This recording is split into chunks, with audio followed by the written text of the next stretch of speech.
байқап отқандарыңыздай 99 енді жоқ. Неге, қалай, қайда, оның барлығына қазір видео барысында толықтай жауап береміз. Алдыменен видеомызды бастап алайық, кеттік.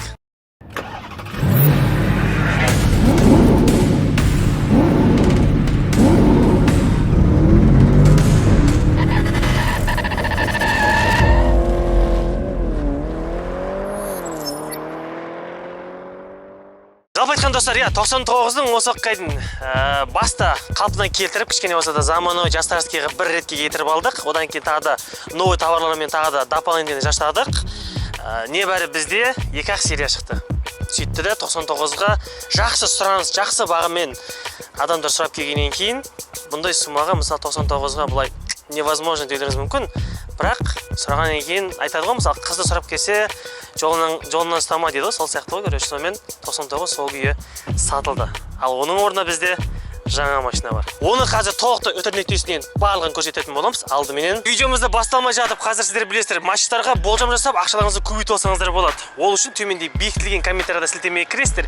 Менің арқамнан серия Волк деген промокод теретін болсаңыздар, сіздерге біздің арқамыздан айнып қойған 150 мың теңгелік бонус алатын боласыздар. Барлығы оп-оңай.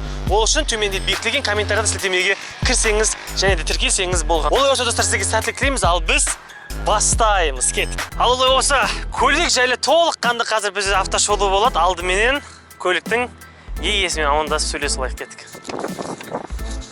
Яғы биттік, брат. Яғы биттік. Солай болып қалды. 99 ғана. 99 ғана. Сатылды. Жақсы баға берген. Яғы биттің, яғы сатып.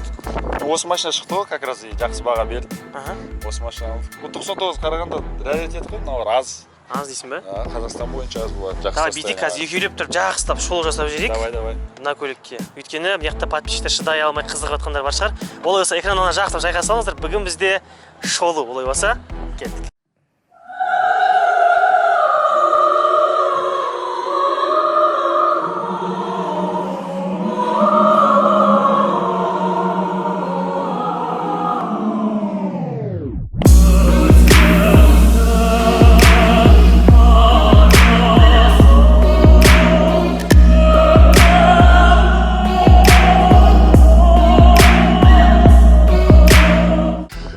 Көліктің алдыңғы жағынан бастайық.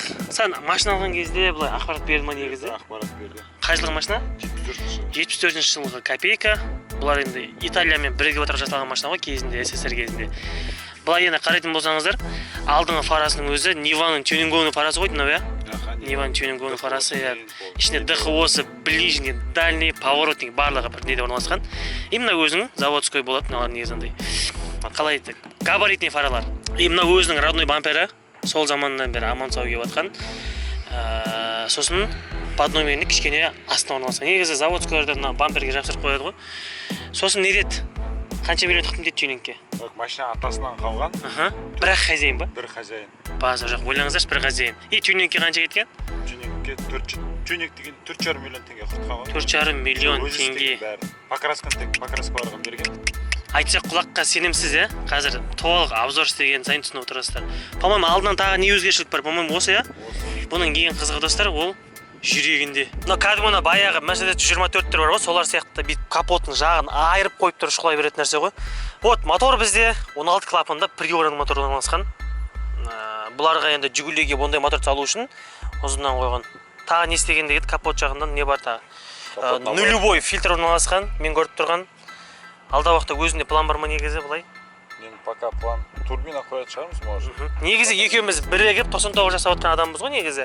Бірақ основной хозяин осы жігіт болатын. Сонымен аяқ асты Мади, короче, осындай срочный тема 99 сатайық.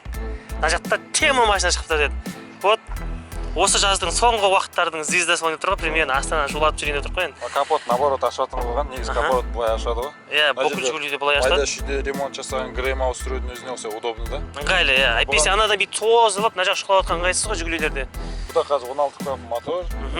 Поршындары бәрі усиленный, маховик усиленный. Бұның өзінің Жигулевский 4 штук, 5 штук коробка салған.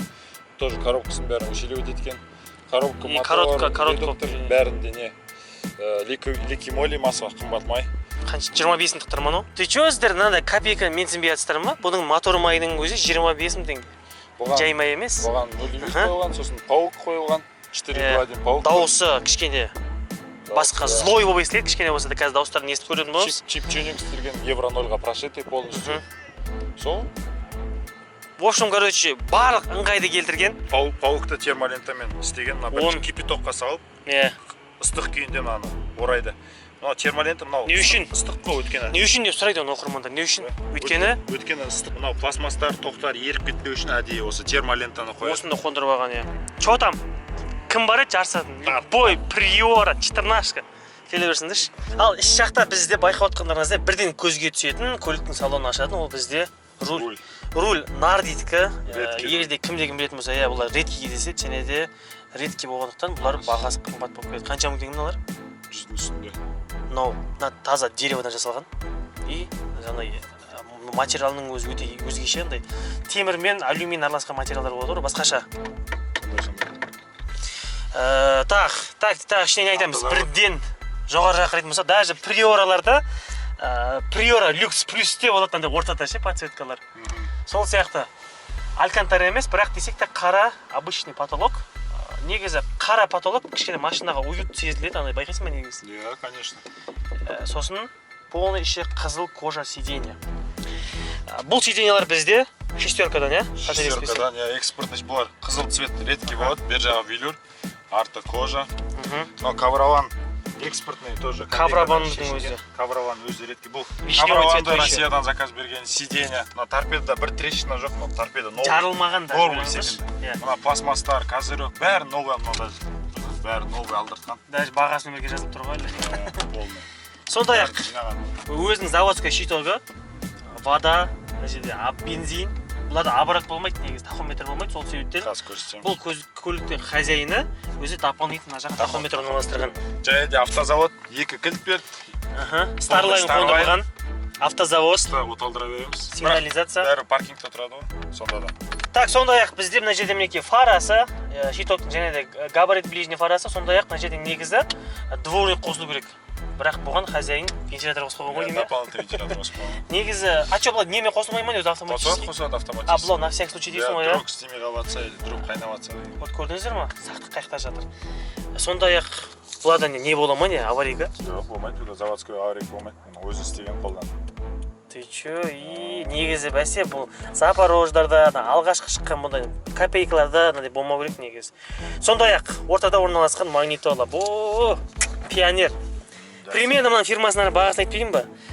Менде негізі 100 мың теңге пионер орналасқан, 725-тік. Мынау 580-дік дегенбіз, ол примерно бұның бағасы 50-60 мың теңге магнитола. Ойлаңыздаршы. Анау мына китайский емес, оригиналдан жиналған. Ал бұндай оригинал магнитола әрине таза дауыс шығарады, сондай-ақ бізде есіктегі колонкалар. Ручка КПП-ны өз чего стоит. Мынау бар. Стеклодан әдейі полный залит, ішінде роза қойып. Баяғыдан да ауылдан жүгіліге таксилге отырсаңыздар, бүкіл жүгілілер осындай қойып алады, роза, ішінде гүл бірдеңелер. Сөйтсек бұл жүгілудің өзінің сән екен ғой сондай. Тағы не айтуға ішінен қалып кеткен не бар? Мына жерде мынаны қараға бояған. Негізі алюминиевый цвет болып тұрады. Мынаны бояған. Кейбіреуінде мына жерде осындай алюминий темір болады, кейбіреуінде ағаш сияқты болып тұрады. Соны істеген жол. Ішін және де полный обшивка қаптаған андай. Ромбик айта кетеміз тағы. Арт жағында. Подлокотник бар. Арт жағындағы қызықтар. Кеттік көрсетейік. Так, сондай-ақ арқасында да бізде шестерканың сиденьясы қателеспесем. Қызыл кожаный вишневый цветте, сондай-ақ ортасында подлокотник орналасқан, ойлаңыздаршы. Артында отырсаң VIP. Мынау полный кожаға, есіктері. Екі есігі артқы полкасы полный кожаға обшиты, өйткені бұлардың роднойлары су тисе, салқында жарылады, су тисе, жер болып қалады, пайдаға аспайды. Мынаны полный обшивать еткен, мына хромдарын жаңа алған, мына пепельница даже тимеген ғой, мынаған полный новый мынаны. Өздеріңіз куәсіздер. Сондай-ақ арқасындағы ішіндегі бүкіл пластмассалардың бәрі жаңартылған, барлығы жарылмаған, ағарып кетпеген, өз қара краскасында әбәдемі сәдін ашып тұр. Сондай-ақ байқасаңыздар, Эва полик орналасқан. Енді бұның стилі қызыл болғаннан кейін қара полик, шеттерін қызыл лентамен қаптаған. Бұл негіз копейкаларда ремендер біздің қазіргі заводский иномаркілер сияқты тартып жырқпасаң фука жинап алатын болмаған ол заманда. Просто ішін бүйтіп айналдырып іліп қоя саласың. Бүйтіп іліп қоя саласың, керек кезіне тағасың, керек емес кезде бүйтіп іліп қойсаң болды. Мұнда Жигули семеркін екі боковой стеклосын қойған, новый там полный стеклоподъемник. Иномаркадан жақсы істеп тұр ғой. алдындағы екеуі стеклоподъемниктер электронный. Бірақ 99-дан бір кемшілігі подогрев сиденья жоқ десек. Бұған кондер да қоюға болады, по идее. Негізі, жағдай қарап қондыра бересің ғой, бірақ как заводская сияқты жұмыс істеймін ма, оған кім кепіл деген нәрсе ғой. Тағы да іштен айтып кетпеген не нәрсе бар. Бізде предохранительдеріміз европейский предохранитель орналасқан. Негізі бұрын заводская жіңішке болып келеді. Ал мұнда бізде кәдімгі иномаркілер сияқты, приоралар сияқты кәдімгі ойдан шығатын ладалардың предохранительдер орналасқан. Тағы да не айттық, не айтпадық, не айттық. Ал олай болса барлығын айтып болдық, енді музыкаға көшейік. Мади, аңғардың ба, есіктері қандай ауыр? Байқалып тұр, өйткені бұда музыка жиналған ғой. Так, бұның үшін көре аламыз ба? Қандай колонка, нешті? Бұнда негізі 6 колонка сауыға болады, 3 колонка сауған. Әр есікте. Асан ашып көрсетті ма? Ашып көрсетті, есік тап тұрғасы. О! 2.20 мачетта, мачетта 1.16. 16-лық. Бұны өзі мықты шығады ғой, өткені артында тоже мачетта усилитель тұр. Ал мына жақта не бар? Бір жаққа тағы 3 колонка сауыға болады. Пустой ма пока что? Иә, пока пустой. Походу, мына жерде анда пишалкалардың орындары тұрған сияқты. Негізі сауыға болады. Мына жердегі 1.16-лық, 2 пишалканың орын сияқты, по-моему, сондай сияқты. 3 колонка деді ғой. Ал, дауысын көрмейміз алғашан? Давайте, қазір көрейік.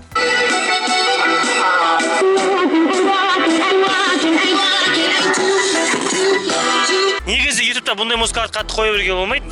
10 секундтан асып қоятын болсақ, авторские права болады, ол себептен. Примерно түсіндірістер ғой, бұның колонкасы қаншақты колонка, қаншақты дауыс беретін. Соңғы рет бір тыңдап көрейік. Көтер! Сол заманнан қалған родной кілттері багажда бізде. Вот, мынау екен ғой, жаңағы айқайлап шығарып жатқан музыканы. Мачетта дейтін усилитель, өлеңнің бәрін қатты айқайлап шығарып беріп отыр, таза анық қылып.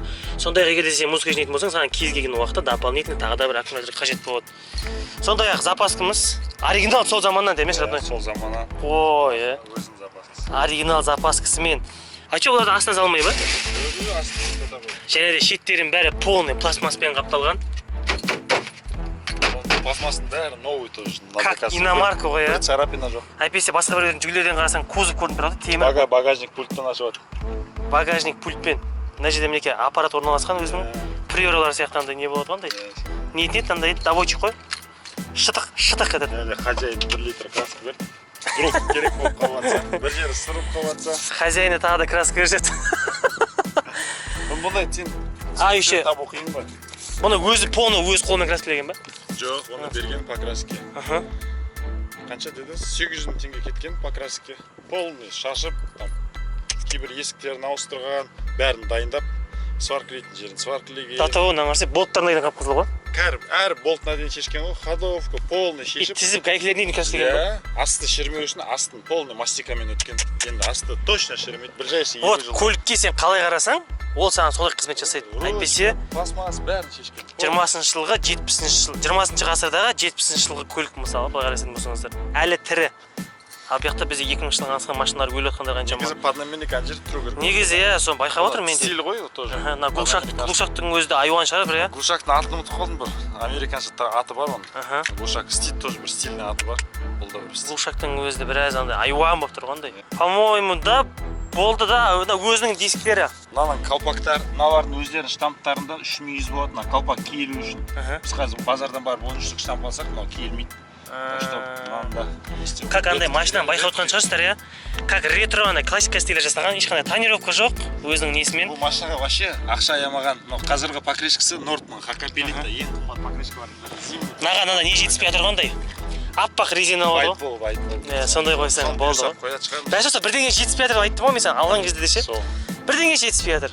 Вот соны қоясың. Сонымен потолок қой. Походу жаңа нелердің замоктарын ауыстырған шығар евроға, иә? Ана дауыс шықпай.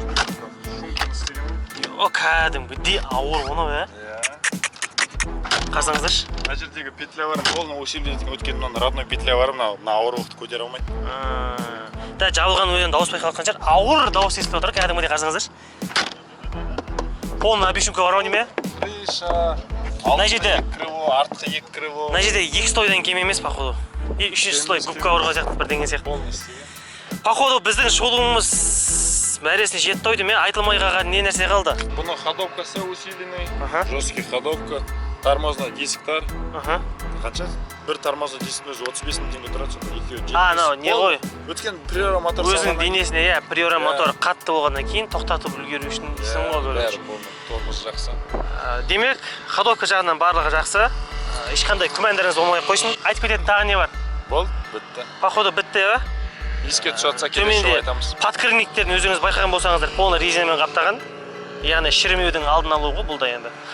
Ал олай болса, бүгінгі шолуымыз осымен точно өз мәресіне жеттік десек те болады. Барлығын айтып кеттік. Егер де мүмкін алдағы уақытта болса, тағы да проект шығып қалуы да мүмкін, шықпай қалуы да мүмкін. Егер де жақсы бағаға сұрап келіп жатқан клиенттер болса, досымның қолы міндетті түрде ашық, сіздер үшін арзан бағаға түсіріп беретін болады. Айтпақшы, төменде Инстаграм қалдырып кетеміз. Егер де бір тойларға, бір гулянкеге, балаңызды выпискадан алып шығыңыз келсе, любой жұмысқа қызметке мына жігіттің өзі шығады. Сол Инстаграмға жазып, если что, жаңа бронь жасап, не болмаса фотосессия жасайтындар бар. Если что, барлығы мүмкін, тек қана мына жігітпен баға шағын келіссеңіздер болған бізде.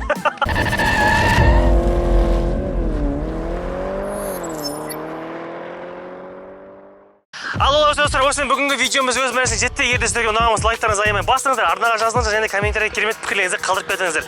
Сондай-ақ достар, егер де сіздер осы көлік жайлы алдын ала ақпаратты білгіңіз келсе, төменде Инстаграм қалдырып кетемін, сонда кіріп жаңағы алдын ала ақпаратты біліп отырсаңыздар болады. Бұл YouTube-қа тек қана біз монтаждап, кешігіп шығады. Және де бұл алдыңғы 99-ның Инстаграмы жай ғана атын ауыстырып, қазір ғана енді 077 TL-ға не болмаса сілтемесі описаниеде бар. Ол достар, біз сіздермен қоштаспаймыз. Жаңа келесі кездескенше аман сау болайық.